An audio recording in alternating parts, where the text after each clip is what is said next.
Hello friends, good afternoon সবাইকে। তো আমার আরেকটা নতুন ব্লগে তোমাদেরকে স্বাগত। তো আজকে গিয়েছিলাম বিনাচিতি জেসে দালালে নিজের জন্যই শাড়ি কিনতে। তো আমার সামনে একটা বিয়ে বাড়ি আছে, ওই জন্যই আর কি শাড়ি কিনতে গিয়েছিলাম। তো অনেকগুলোই ট্রাই করলাম, অবশেষে আমার এই শাড়িটা পছন্দ হয়েছে। মানে এই কালারটা খুব সুন্দর, কালার কম্বিনেশন দুটোই, মানে পাড় এবং মাঝের যে কালার, দুটোই খুব সুন্দর। আমার ভালো লেগেছে খুব, আমার বড়েরও খুব পছন্দ, তাই জন্য এটাই নিলাম। শাড়ির কালেকশন প্রচুর, মানে সব রেঞ্জেরই শাড়ি পাওয়া যায়। তো আমি গায়ে হলুদের জন্য এই শাড়িটা নিয়েছি, কটনের, পরে আরাম পাবো সেই জন্য নিলাম। তারপরে গিয়েছিলাম সিলেদার্সে আমার মেয়ের জুতো নিতে, ওর জুতোটার দরকার ছিল। তো আমি বসে আছি, ও জুতো কিনছে, পছন্দ করছে।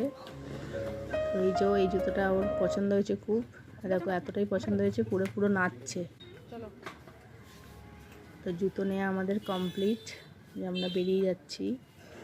অনেকগুলো কাজ নিয়েই গিয়েছিলাম। তারপরে গেছিলাম প্যান্টালুন্সে।